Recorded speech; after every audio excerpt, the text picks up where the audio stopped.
Sziasztok! A Duster mint modell az elmúlt 3 évben nagyon a szívemhez nőtt. Ez egy 4x4-es offroadra is tökéletesen alkalmas gépjármű, ami óriási érdeklődést keltett mind belföldön, mind külföldön. A 2018-as második generáció megjelenésével óriásit dobbantotta. Addig is szerette mindenki a Dustert, de ez volt az a generáció, amivel sok ember elfogadható autónak minősítette, mind kültérre, mind beltérre, a jó csomagtartó méretének köszönhetően. Ez szép és jó volt, viszont mára 2021-re eléggé lemaradottnak tűnhet, főleg, hogyha a multimédia egységet nézzük, ami egészen idáig egy több éve már azt hiszem a második generációs Loganből is ismert és használt LG rendszer volt. Valljuk be őszintén, fura is lenne az, hogy egy Dacia Loganbe vagy Sanderoba elérjük az új navigációt és a kábel nélküli Android autót, és a csúcsmodellbe, a Dusterben nem érjük el. Ezért és több apróságét is változtattak a Dusteren, jött a ráncfelvarrás, a mai részben ezeket az apró változásokat és szembetűnőbb változásokat is meg fogjuk nézni, de mielőtt belemennénk a részletekbe, ne felejts el feliratkozni a csatornára, ha még nem tetted, valamint indítottam egy másik YouTube csatornát is, Pau Test Drive Europe néven, ahol vezetési élményeket találsz narráció nélkül, iratkozz fel ide is!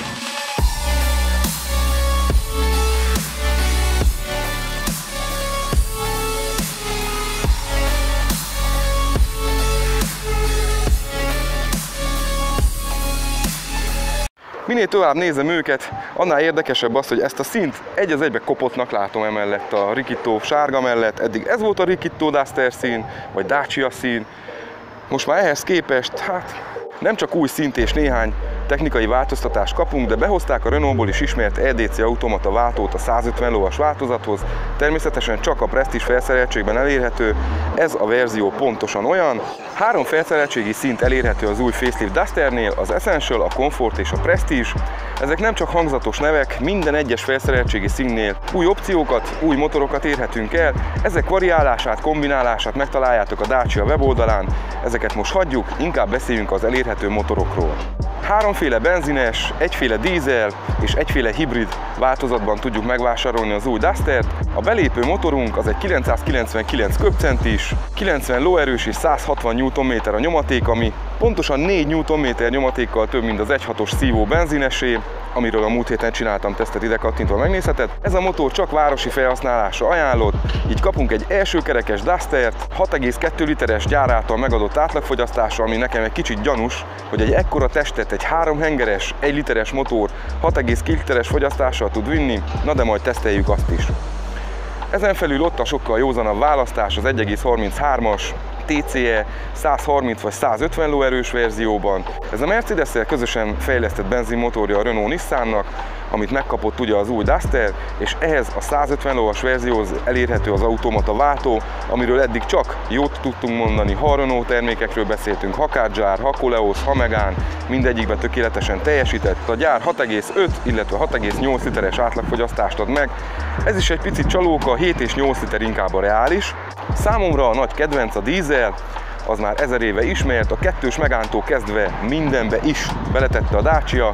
1.5-ös DCI 115 lóerővel, ez az új 1.5-ös DCI már tartalmazza az AdBlue rendszert. Az utolsó és egyben a legérdekesebb hibrid változat, aminek a neve Eco G100, ilyen kódnév alatt találjátok meg a Dacia oldalán.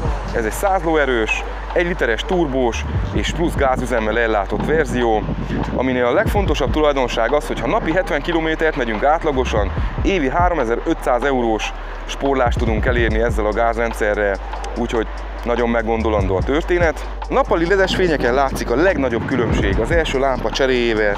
Mint látjátok, ez már tartalmazza az új Y dizájnt, amit a Dacia bevezetett. Ez a régi még ezt az alsó kis csíkot követi.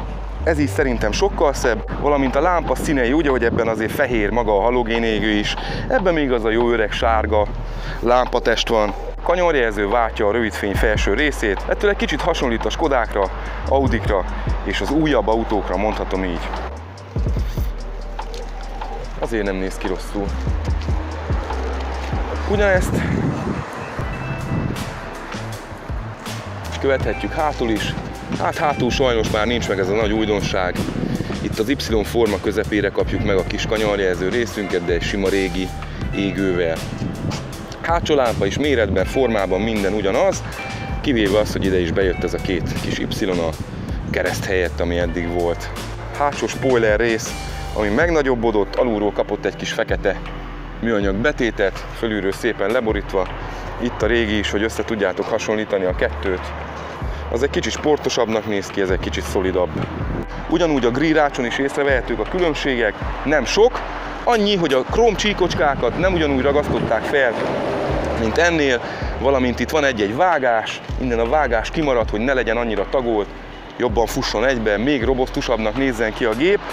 Ugyanez a robosztusság észrevevődik a felniken is, nézzük meg. Itt a 17-es felni, amit már ismerhettünk a Prestige Dusterről. Ugye ezeket a beosztásokat, mindenki ezt a felnit kereste. Na megkaptuk most ugyanezt, sokkal vastagabb, még jobban az Y alakot kiadó formákkal. Hát, hogy őszinte legyek, nekem ezzel a gumival nem igazán tetszik. Nem csúnya, még nagyobbnak, még erősebbnek néz ki az autó, de a másik felni sokkal szolidabb, sokkal szebb volt. Tetőcsomagtartó sínjén vettem észre egy apró változást, hogy ez itt teljesen szürke egész végig, itt pedig már feketével hagyták meg. Ugyanezzel a színváltoztatással együtt, még itt az alsó spoiler alján is, ez a kis műanyag darab itt szürke, itt fekete. Ugye mindkét autó Prestige, nagyon kicsi a különbség a kettő között, de ilyen apróságok vannak. Te is Duster tulajdonos vagy? Írd le hozzászólásban véleményed az új facelift Dusterről, valamint írd le, te milyen Dustert választottál, milyen motorizációval és miért, mik vele a tapasztalataid, esetleg mik voltak a pozitív vagy negatív élmények, segítsünk a leendő Duster vásárlónak egy-egy véleménnyel, hogy nekik is sokkal könnyebb legyen a választás.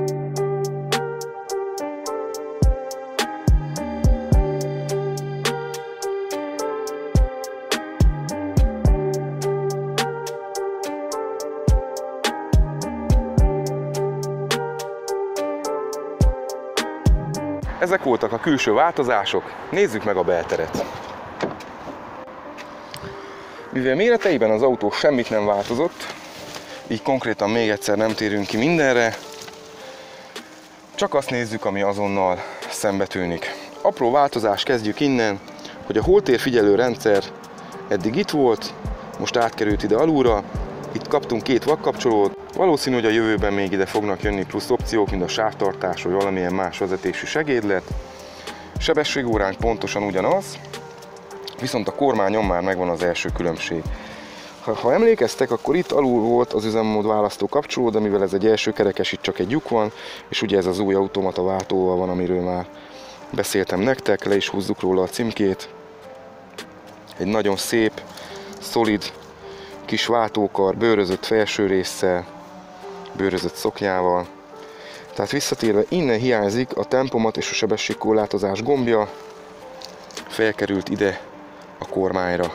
Sokkal jobb így. Nem tereli el vezetés közben a figyelmünket, ugye kezünket nem kell levegyük azért, hogy bekapcsoljuk, kikapcsoljuk, végig ott tudunk maradni a kormányon és csak simán pöcögtessük ugyanúgy, ahogy eddig vittük fel le a sebességet, nulláztunk, stb. Most innen egyszerűen két gombnyomás segítségével meg tudjuk oldani. Ugyanúgy megmaradtak az USB-k, megmaradt az automata klímánk, hegyreindulás segítő, lejtmenetvezérlés, minden. És itt van a kamerám már elég jó ideje ezen az újdonságon, ami a Dacia új 8 incses kijelzőjét takarja. Innen kapcsoljuk be. 8 inch a kijelző, de azért nézzétek meg, mekkora keretrésze van. Ide beleírták szépen, hogy Duster. Ez azért úgy jól esik az embernek. Nem azt írja itt, hogy Quattro, de itt azt írja, hogy Duster, ez így azért tetszik. Az új médiaegység az LG-hez viszonyítva sokat fejlődött. Ebben már megvan a vezeték nélküli okostelefon tükrözés. A rendszer elég gyors, hát nem hogy elég gyors, sokkal gyorsabb, mint a régi, amilyen volt. Az autó beállításai nem túl komplikáltak. Ebbe a menübe nem fogsz összevegyülni, az biztos. Nincs több oldal sem.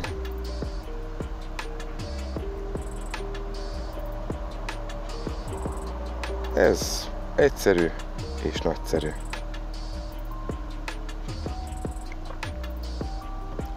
Navigációnk az ugyanaz a régóta megszokott.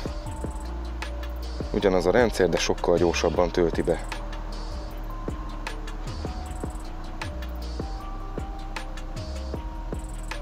Jobbna, biztos, hogy jobb ez a navigáció, mint a régi 100%-os.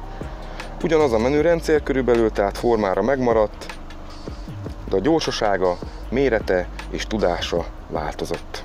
Ami még pluszba bejött, az egy új formájú kézifék. Ilyen kéziféket még Clióban láttam, valamint kaptunk egy normális, nagy méretű könyöklőt, amit lehet csúsztatni előre-hátra, és van még egy kis tárolórekesz is benne.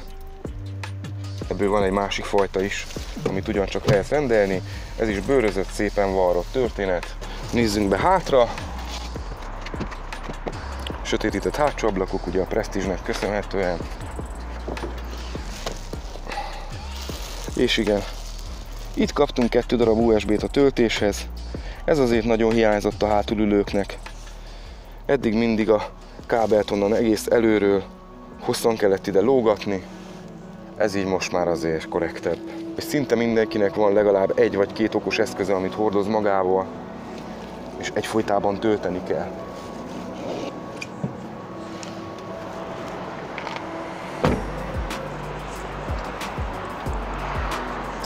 Nézzünk be a csomagtartóba is. Ide van betéve a tolató kameránk, ahogy eddig is. Itt a csomagtartónk. Első kerekes lévén ugye mélyebb, mint a dízelnél. A dízelnél teljesen egy szinten van elvíve, hogy odaférjen a pótkerék, itt ilyesmi nincsen. Ezeknél az automata verzióknál ide alulra szerelik fel a pótkereket. A gázasnál pedig ott a gáztartály, és kapunk egy kis defektjavítót az autónkhoz, ami nem túl nagy kaland. Magáról erről az új típusú Dusterről több videót is csináltam, dízelről, benzinről, 4x4-ről. Vittük turázni a Hargitára, mindenfele, crosspályára.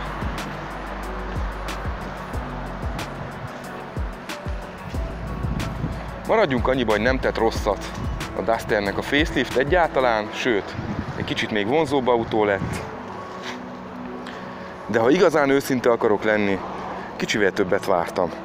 Elvártam volna például azt, hogy 4x4-es verzióból is legyen automata váltó. Beszéljünk az árakról. Az Essential modell 14.100 eurótól indul, ez a konkrét tesztautó, az 1.3-as 150 lovas automata váltóval, Prestige felszereltségben 21.350 euróba kerül. Az autó árának fele még egyszer ráugrott az alapmodellre, viszont a Full Prestige 4x4-es dízel változat az 20.800. Itt igazából a felhasználás területe dönti el, 550 euró van a két top autó között.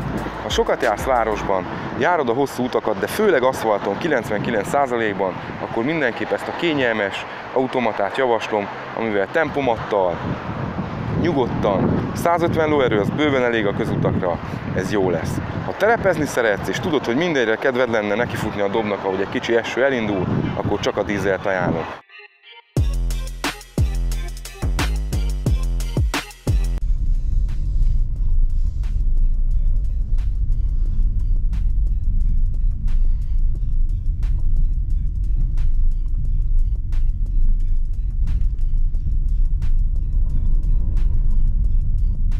Szépen gyorsan reagál a váltó, mese nincs. Tetszik.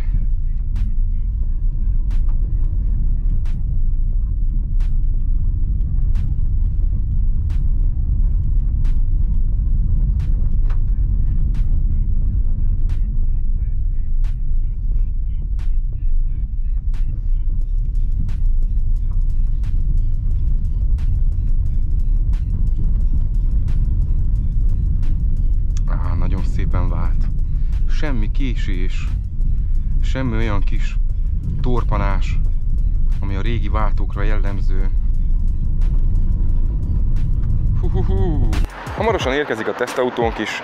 Őszintén sok újdonságot nem várok tőle, viszont vezetési élményben ezzel a 150 lóerővel az automata váltót kíváncsi vagyok, hogy viselkedik, milyen átlagfogyasztás jön ki. Fogok jönni majd egy olyan teszttel is, Köszönöm szépen támogatóimnak, az Autogroup Simó Dacia és Renault képviseletnek, a Renault Selection márka független használt autó hálózatnak, az EcoCar Skoda képviseletnek, a Boróka Lakóparknak, a munkagépbeszerzés.hu-nak, Figaro Company, Coral üzletek, Onyx üzletek, médiapartnereim, a Carguys Paradise és a Tesztelők.hu. A legnagyobb köszönet viszont csak is nektek jár. Köszönöm szépen, hogy támogattok, hogy velem vagytok minden héten. Jövő héten egy nagyon-nagyon érdekes használteszttel fogok jönni, egy V6-os, 2.7-es benzines Tucsonnal, amiről életemben eddig nem is hallottam. Várlak titeket abban a részben is. Sziasztok!